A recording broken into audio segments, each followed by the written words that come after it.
Bien, ¿por qué las metástasis en columna pueden ser un problema importante? Porque ya sabemos que tenemos más de 50.000 nuevos pacientes con cáncer por año y eso demuestra que puede haber un potencial de más de 5.000 pacientes que se puedan beneficiar de tratamientos en la columna. Pero históricamente estas lesiones las hemos tratado con radioterapia paliativa, que ocupa bajas dosis, usualmente son volúmenes grandes, poco precisos, y producen buenos resultados. En la mayoría de los pacientes hay alivio, pero rara vez el alivio es completo y muchas veces el alivio es poco duradero. Así que ahí es donde pudiera entrar la radioterapia estereotáctica, que la radioterapia estereotáctica es una técnica que se beneficia de mejoras primero en el software, con algoritmos de cálculo avanzados que logran mejores distribuciones de dosis, altamente conformadas a lo que uno quiere irradiar, y también con mejoras en el hardware, mejoras en los equipos, con técnicas de IGRT que permiten ver lo que estamos tratando y con colimadores multiláminas que mejoran la precisión de la entrega de la radioterapia. Así que de esta manera puede haber una gran diferencia de dosis entre el objetivo y los órganos que están al lado, y esto nos permite aumentar la dosis de manera segura. Está publicado al respecto un estudio alemán que es fase 2, es randomizado. Son solo 60 pacientes que se randomizaron a 24 Gray en una fracción, que este es el esquema de Nueva York, versus un tratamiento de radioterapia convencional bastante estándar de 30 Gray en 10 sesiones. ¿Qué encontraron ellos? Vieron que a los 3 meses la respuesta completa al dolor era casi significativa, había un P de 0.056 en favor de la SBRT, y a los 6 meses esta diferencia ya se hacía totalmente significativa a pesar de tener tan poquitos pacientes. Así que había más respuesta completa al dolor a los 6 meses.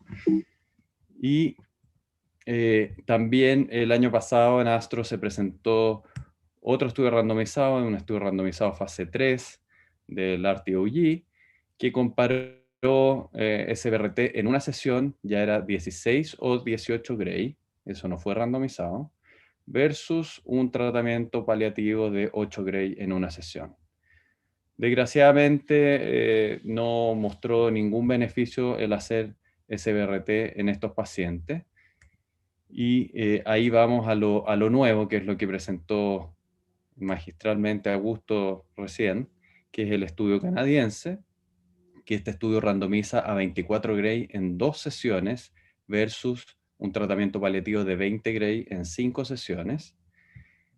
Y los resultados son los que vemos arriba a la derecha. A 3 meses había mayor respuesta completa al dolor y a los 6 meses también había una significativa mayor respuesta completa al dolor.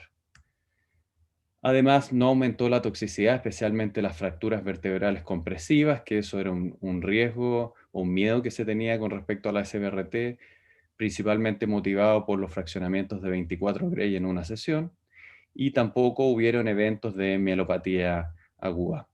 Desde el punto de vista de la calidad de vida, la única diferencia fue en la esfera financiera a favor de la SBRT, probablemente al haber un mayor número de pacientes que tuvieron respuesta completa al dolor, estos se pudieron reintegrar laboralmente y de esa manera tener menor estrés financiero. Así que, en definitiva, el estudio de Sagal es positivo, el estudio alemán también es positivo, pero es fase 2 nomás. ¿Qué pasó entonces con el estudio del RTOG? Y hay que fijarse en los detalles. El estudio canadiense evaluó el dolor en la lesión que se trató, y eso es una diferencia, ya vamos a ver.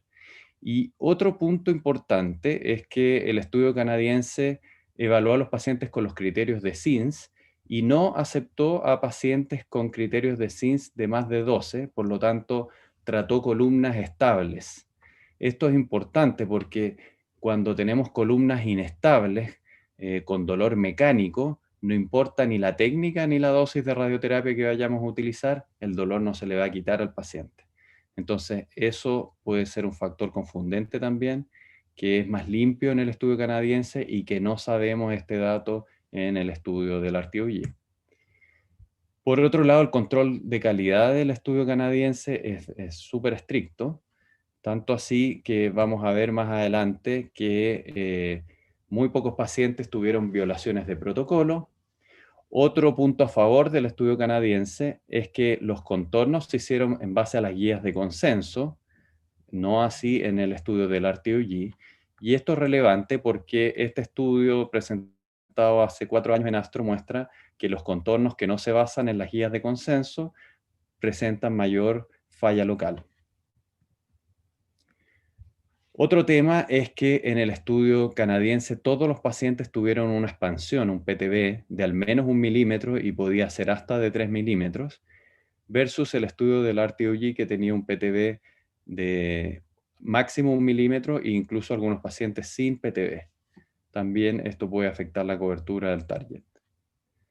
Como les contaba, el estudio canadiense evaluó el dolor en la región tratada, que es lo lógico, y el estudio RTOG evaluó el dolor en la lesión índice, que no necesariamente es la lesión tratada. Eso claramente es un problema, desde mi punto de vista no tiene mucha lógica haber hecho eso. Y otra cosa que es importante destacar es que el estudio canadiense, las mediciones eran más sensibles, contabilizaban por cualquier cambio, incluso de 1 o 2 puntos en la escala de dolor, versus el estudio del RTOG tenía que haber un cambio en la escala de dolor de al menos 3 puntos. Lo que les contaba, el control de calidad de la radioterapia en el estudio canadiense fue muy buena. De los 229 pacientes, solo 3 pacientes, menos del 2%, tuvo desviaciones mayores del protocolo. Esa información no la tenemos del estudio del RTOG. Y acá yo creo que es la guinda a la torta o el punto más relevante. Si calculamos el BED con un alfa beta de 5, las dosis utilizadas son bien diferentes.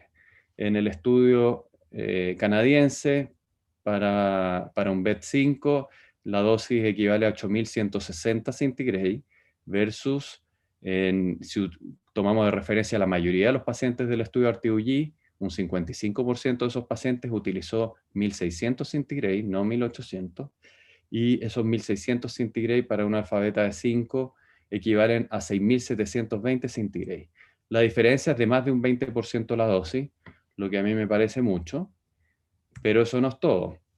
En la presentación del estudio RTOG el año pasado, ellos señalan que aceptaban coberturas de hasta 80%.